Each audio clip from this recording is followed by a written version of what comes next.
Hello everybody and welcome back to my channel. We're back with another mood reading vlog. So what this means is I'm going to be bringing you guys along with me over the next couple days, probably for about a week or so, and I'm just going to be picking up books that I'm in the mood for, hence mood reading vlog. I personally like these videos because I tend to like books a lot more when I really want to read them, whereas if I'm picking up a book because I have to for a video, sometimes the rating or my experience can be swayed. So these are always my favourite to film, and I hope they're your favourite to watch as well. I already have my first book picked out because today my boyfriend kindly treated me to the Hunger Games Mockingjay. This is the third book in the Hunger Games series, and I've been wanting this for a while, so I'm so grateful to have it now, and I just needed to pick it up straight away. I have seen the movie, so I do know what happens, but I've really been enjoying reading the books for the first time and having those little extra details and falling back in love with the character, because it has been a while since I've seen the films and I'm super excited. So honestly, I'm just gonna start now. Please leave a comment if you've enjoyed or read any of the books that I read in this video, and don't forget to give it a like as well, it really helps me out. So now let's just get into Mockingjay and see if it lives up to the other two books. I've just gotten to page 60 and it is so good to be back in the Hunger Games world. Honestly, I don't think anything scratches that itch like these books do. Like the characters, everything, and I always completely forget how much I adore Peter. I think compared to all my other book boyfriends, I forget to talk about him quite a lot. But I think I need to start singing his praise because he is an amazing man, and I think he just adds so much sweetness to these stories. Like how much he loves Katniss, it's just crazy. Obviously in this book we're starting off straight from the end of Catching Fire, and so we go straight into it, and it's so good. Like it's just never slow, there's always something happening, and Susan Collins just happens to write like details in such a simple way, but it comes across as so easy to picture in my head, and I think that's why I love these books so much. I've basically set like an hour and a half timer on my phone, so I'm going to be reading up until that's done, and then I have some things to do, and then I'll probably pick up the book again a bit later on. So I can finally sit back down now and crack on with Mockingjay. I actually read a lot earlier, like I haven't had uninterrupted reading time in so long. So I've gotten to chapter 9, that's page 135, and honestly the whole time I was doing my chores, having dinner, I just wanted to come back and pick up the book because I just wanted, like, I want to binge it. It is one of those reads that you want to binge, especially when you care about the characters. It's just, it makes you feel a type of way. It's the next evening now, and I'm now on page 355 of Mockingjay, so I have like 100 or so pages left, and I started my university placement today, so I'm determined to get back and read it. I fell asleep and then carried on, so I've read quite a little bit today and I'm still loving it, no surprise there. Like these books just hit me in the heart, like Katniss and Peter, their relationship is just, it's unreal. And I know that I'm getting to the bit that I always cry at in the movies, so I'm scared. But we're just about to head to the gym, so I'm gonna go there and then get back into bed and read again, and maybe finish this tonight or get extremely close to it anyway. Plot twist, we're not going gym now, so I'm gonna get back to my book. Reading update. I just finished Mockingjay, and I just have to give it 5 stars. Every book in this series is a 5-star for me. There's a reason why it was so popular when it came out and why the films are so amazing. Once again, like the world that Suzanne Collins has built was just incredible, and I just would love to know book series that are similar to this one. So if you have any recommendations, please let me know, because I just feel like nothing will hit like this does for like dystopian. Like please give me my Hunger Games and Divergent vibes. Obviously, as we have finished this one, I've already picked out the book that I want to read next, and I thought I would go into a more light-hearted romance. So I've chosen Next of Kin by Hannah Bowman Young. I don't know if you've seen, I think it was in a 24-hour readathon. I read Out on a Limb by her and I gave it 5 stars. I absolutely loved it and her writing. So I'm extremely excited to get into this one. And I've been meaning to pick it up for a while, but I just haven't gravitated towards it until now. But I feel like it's a nice filler after Mockingjay to just read this to kind of easily absorb something new. I don't know too much about it. I think our two main characters almost are trying to get, I think it involves like foster children and then maybe adopting in that kind of sense, but that's kind of all I know, like the general gist of things. So I'm about to start this now, and predictions, I think I will love it, or hopefully, because I liked the first one, but you never know.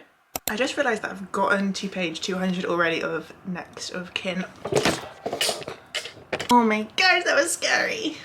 Of Next of Kin by Hannah Bowman Young, and I am really enjoying this. There's something about the way that Hannah writes her characters and how she sets up her love stories. It's just super cute. In this, we are following Chloe, who has basically been in care her whole life because her mum had an alcohol and drug issue. So she then learns that her mother has given birth, so Chloe has the chance to become the guardian of her sister, so obviously she wants that. However, she lacks the financial stability to do this, so she has to team up with Warren, who's also trying to get guardianship of his little brother. So they kind of have to live together and show that they can be a good guardian. So that's kind of where the story starts, and then we see everything kind of progressing and the issues arising. But that's all I tell you on the backstory, because I feel like you need to figure out yourself. And now I'm going to carry on reading, probably finish this evening, and I'll give you my final thoughts when I'm done. Okay, so I just finished Next of Kin, and my overall thoughts, I really enjoyed it. I thought it was so cute. Hannah Bowman Young creates the cutest men. They just like go out of their way to do things and make their girls feel special, and Warren was no exception to that. I will forever pick up her books now because I think she's become one of my auto-buy authors. They're amazing, and the topics that this touched on, like foster care and growing up in the foster system, I just thought it added so much depth to these characters as well, and them overcoming their troubles. It was just so cute and so fun. I think I'm settling on a 4-star. I definitely didn't love it as much as I loved Out on a Limb, so that's what I'm basing it off of. Like, Out on a Limb was 5-star for me, this one is 4, still an extremely high rating and just so enjoyable. So please pick up Hannah's books if you haven't already. I highly recommend. And for my last book of the week, I'm actually starting one that I've been wanting to start for so long, and I actually have like the complete collection of books that are out so far. I also have them all in special editions now, thanks to my friends Sam and Lauren. They're the best. And that is Twin Crowns by Catherine Doyle and Catherine Webber. I don't know much about the series. I have just always loved the covers. I've loved the vibe they give, and they just seem like they're right up my street. So I'm about to start this. I literally haven't even read the synopsis of this book, and I'm going in blind, and fingers crossed I love it because I do have the whole set. So wish me luck.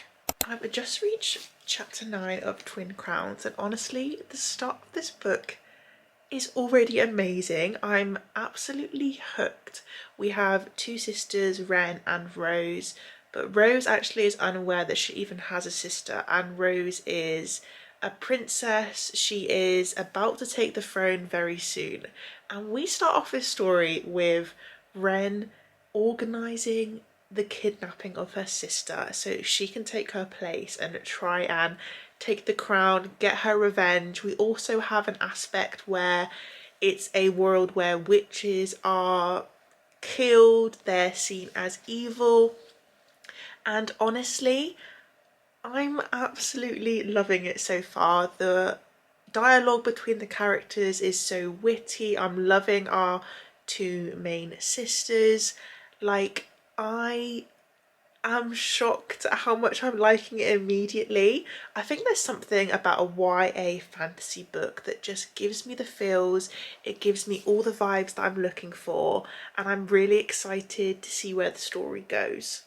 Another thing that I'm really loving is the dual POV, so we swap between chapters. So one we have Rose, the next we have Ren, and they're like on two opposite sides of the kingdom right now, so it's really nice. And I think it really keeps the story fast paced, like I'm not bored at all. And yeah, like seeing the two sides of the world, we've got the castle, and then Rose is traveling like through a desert area to an unknown location. It's just keeping me on my toes and I'm adoring it. So I'm now on page chapter 27, and that's, oh, I'm on chapter 27, and that means that's page 302. So I have got about 200 pages left of Twin Crowns, and once again I'm still enjoying it. Like, ooh, the sisters now know that they're sisters and that they exist. Obviously Ren already knew, but Rose is now aware of the whole situation and the secrets have been unveiled, and it's hard for her to come to terms with all the lies that she's been told her whole life. So as you can imagine, it's very overwhelming for her. And then I love seeing Ren in this court atmosphere, trying to delve into secrets and planning her revenge. It's just written so nicely. Obviously, if I haven't mentioned, it's YA, so if you're not into that, maybe it's not the book for you, but YA fantasy is extremely up my street, so I knew that this was going to be something that I was going to love, and I'm really glad that in my head the hype is living up to the real book. So hopefully I'm going to finish this tonight. I'm literally going to sit now. I've got a couple hours and hopefully we can get through it. I've just finished Twin Crowns and oh my god, this book, absolute 5 stars for me. I think it's going to be my new personality and I will forever be recommending this. The whole series, and I've not even read it. I hope the rest of the series truly lives up to this book because I can't even put it into words how this made me feel.